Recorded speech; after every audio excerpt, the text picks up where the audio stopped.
हरि ओम तत्सत् श्रीमते रामचंद्राय नमः।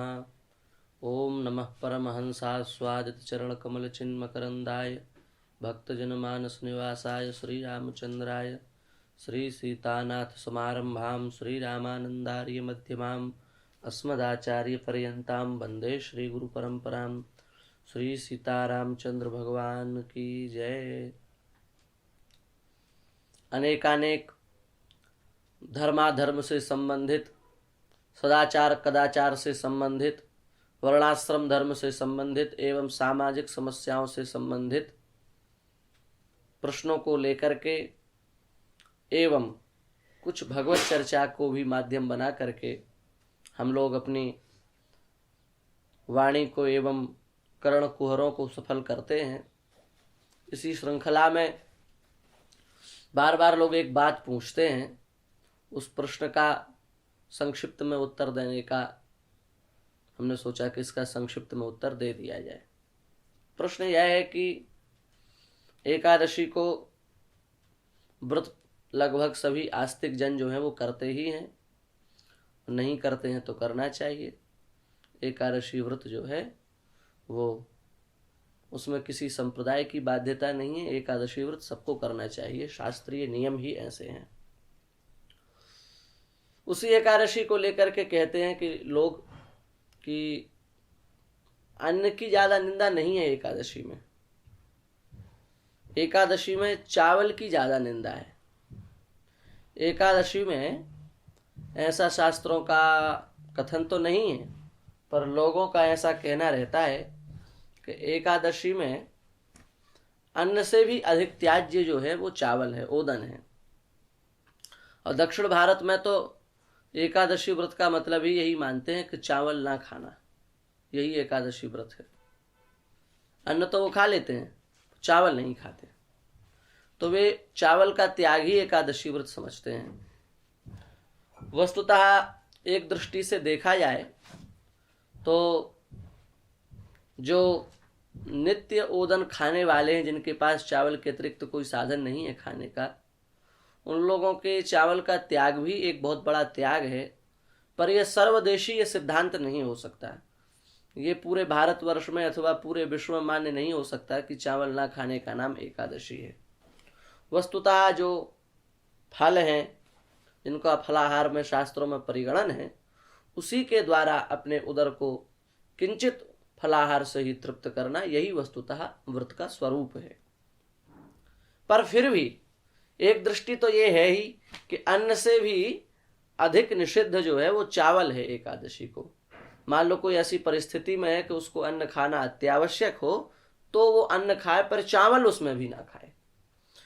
तो कई लोग पूछते हैं कि चावल को इतना निषिद्ध क्यों माना है, चावल से इतनी क्या बुराई है आपकी कि चावल नहीं खाना है। देखो, कृषि वैज्ञानिक अथवा जो खेती करने वाले लोग हैं वो इस बात को जानते हैं कि चावल की जो फसल है उसमें सर्वाधिक जल जो है वो लगता है। अन्य जो फसलें हैं उनमें उतने जल की अपेक्षा नहीं होती, पर चावल की जब फसल की जाती है तो उसमें कई बार पानी देना पड़ता है, 2-4 बार सींचने से काम नहीं चलता, मास पर्यंत जल में डुबो करके रखना पड़ता है, तब जा करके वो चावल की फसल जो है वो अच्छी मात्रा में प्राप्त होती है। तो चावल का संबंध जल से घनिष्ठ है, और जल से संबंधित है चंद्रमा, समुद्र से प्रकट हुआ है, जल से संबंधित है। दूसरी बात यह भी है कि जल भी चंद्रमा को देख करके उथल पुथल करता रहता है। पूर्णिमा के चंद्र को देख करके आप समुद्र में जाइए, कभी अपनी आंखों से दृश्य देखिए, तो समुद्र में ज्वारा भाटा आता रहता है चंद्रमा को देख करके। तो चावल का संबंध जल से है, और जल से संबंधित है चंद्रमा, चंद्र। और अंडपिंडवाद के अनुसार देखा जाए तो विराट पुरुष का मन है चंद्रमा। विराट पुरुष का मन क्या है? चंद्रमा है।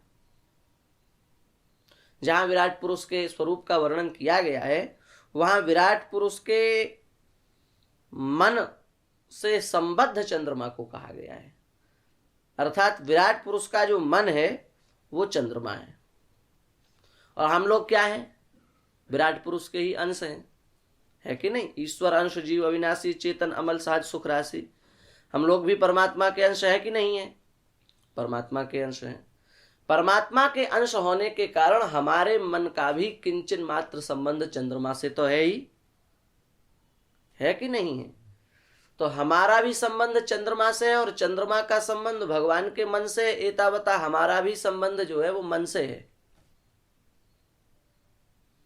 तो इस दृष्टि से जब आप विचार करेंगे तो हमारा संबंध चंद्रमा से, चंद्रमा का संबंध जल से, जल का संबंध चावल से, और चंद्रमा का एक संबंध किससे है? मन से है।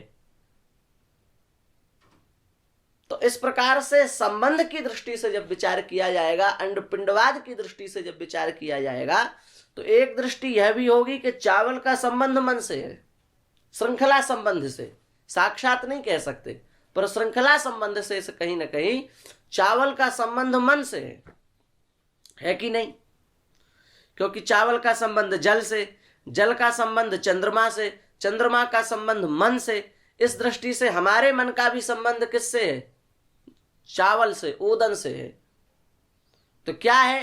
बोले है ये कि चावल खाने से मन जो है वो चंचल होगा, क्योंकि मन का संबंध ओदन से है ना, तो इसलिए चावल खाने से मन क्या है? चंचल होगा। और व्रत का तात्पर्य क्या होता है? अपने इंद्रियों का निरोध करना, अपने इंद्रियों को तपाना, अपने इंद्रियों को नियंत्रित करना। और चावल खाने से मन ही अनियंत्रित होगा, और मन के अनियंत्रित होते ही सब अनियंत्रित हो जाएगा।